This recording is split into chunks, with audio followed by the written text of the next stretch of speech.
उत्तर बंगाल में बारिश के कारण आई आपदा को लेकर पश्चिम बंगाल के मुख्यमंत्री ने डीवीसी को आड़े हाथों ले लिया है। उन्होंने कहा कि यह कोई प्राकृतिक आपदा नहीं बल्कि मानव निर्मित संकट है। उन्होंने नदियों में बड़ी मात्रा में पानी छोड़ने और बाढ़ के लिए डीवीसी को जिम्मेदार ठहराया है। मुख्यमंत्री ममता बनर्जी ने बाढ़ और भूस्खलन से मारे गए लोगों के परिवारों को 5 लाख रुपए का मुआवजा और होमगार्ड की नौकरी देने का ऐलान किया है। बनर्जी ने कहा कि हमें जानकारी मिली है कि इस आपदा में कम से कम 23 लोगों की मौत हुई है। शनिवार और रविवार को इस इलाके में 300 mm बारिश हुई। अधिकारियों का कहना है कि ऊंचाई वाले स्थानों पर भारी बारिश की वजह से दार्जिलिंग, कालिम्पोंग, जलपाईगुड़ी, अलीपुरद्वार और कूच बिहार में बाढ़ आई है। नगराकटा और मिरिक सबसे ज़्यादा भूस्खलन और बाढ़ से प्रभावित हुआ है। यहाँ बहुत सारे लोगों के घर का सामान भी बाढ़ में बह गया। ममता ने आरोप लगाया, दामोदर घाटी निगम अपनी इच्छानुसार पानी छोड़ रहा है। मैथन और पंचायत बांधों से गाद निकलने का काम न होने से उनकी जल धारण क्षमता में काफ़ी कमी आई है। डीवीसी झारखंड को बाढ़ से बचाने के लिए ऐसा कर रहा है और बंगाल इसका खामियाजा भुगत रहा है। उन्होंने कहा कि राज्य सरकार ने उत्तर बंगाल के बाढ़ प्रभावित क्षेत्रों में फंसे पर्यटकों को वापस लाने के लिए 45 बसों की व्यवस्था की है।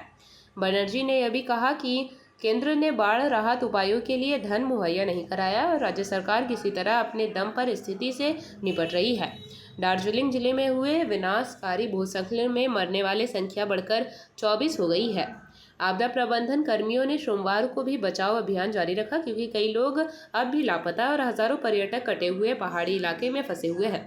अधिकारियों ने जानकारी दी कि उत्तर बंगाल विकास मंत्री उदय गुहा ने कहा कि रविवार देर रात एक और शव बरामद होने के साथ ही मृतकों की संख्या बढ़ गई। दार्जिलिंग पहाड़ियों का प्रशासन करने वाली अर्थ स्वायत्ता संस्था जेटीए के लिए अधिकारी ने कहा कि आपदा के 24 घंटे बाद भी कई बस्तियों से सड़क पर संपर्क टूटा हुआ है। उन्होंने कहा पूरी ढलानें धंस गई है, पुल बह गए हैं और सड़कों का बड़ा हिस्सा कीचड़ में दब गया है। कुछ अंदरूनी गांवों तक पहुंचने के लिए हेलीकॉप्टर की जरूरत पड़ सकती है। অতি দুর্যোগ, অতি বৃষ্টি সারা ভারতবর্ষের প্রতিটি জায়গাতেই হচ্ছে। উত্তরাখণ্ড থেকে শুরু করে, বিহার থেকে শুরু করে, ইউপি থেকে শুরু করে, আর বাংলা তো নৌকার মতো সব জলটা বাংলার মধ্যে এসে জড়ো হয়। জিওগ্রাফিক্যালি যদি ফরাক্কাটা ড্রেজিং করতো, যদি কলকাতা পোর্ট ড্রেজিং করতো, যদি হলদিয়া ড্রেজিং করতো, যদি ডিভিসি পাঞ্চেত মাইথন তারা ভালো করে যদি পলিগুলোকে সরিয়ে দিত তাহলে কিন্তু এই জিনিসটা হতো না। অনেকটা জল ধারণ করবার ক্ষমতা তাদের থাকতো। তা সত্ত্বেও আপনাদের মনে রাখতে হবে আমরা 5.5 লক্ষ পুকুর কেটেছি নতুন করে, 500 চেক ড্যাম করেছি, তাতেও কিন্তু অনেকটা জল আমরা সংরক্ষণ করতে পারছি। কিন্তু গঙ্গা সংস্করণ হয় না। গঙ্গা সংস্করণ নামে অত নমামি গঙ্গা, কত মুখে মুখে বাত, বড় বড় বাত, দিলকা বাত ভাষণ চলেছে, কিন্তু কাজের কাজ কিছু হয়নি।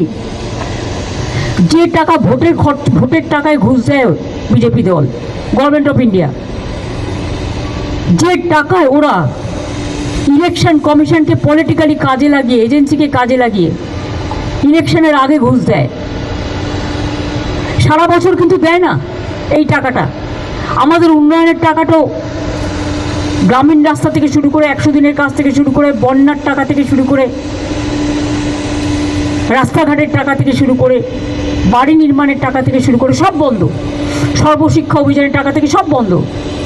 এর মধ্যে জিএসটি আপনারা জানেন, যদিও এটা আমরা চেয়েছি মানুষের জন্য, কিন্তু 20,000 কোটি টাকার জন্য জিএসটির আমাদের রেভিনিউ লস হয়েছে। এমনিতেই 1,85,000 কোটি টাকার মতো আমরা পাই, সেন্ট্রাল থেকে আমাদের দেয়নি। তাছাড়াও আরও 20,000 যুক্ত করুন। এই টাকাগুলো আমরা কোথা থেকে জোগাড় করব? তাও মামাটি মানুষের সংসার কোনো রকমভাবে আমরা চালাচ্ছি। जेपी भारत लाइव, भारत की बात जेपी के साथ। वीडियो को लाइक करें, शेयर करें और चैनल को सब्सक्राइब करें।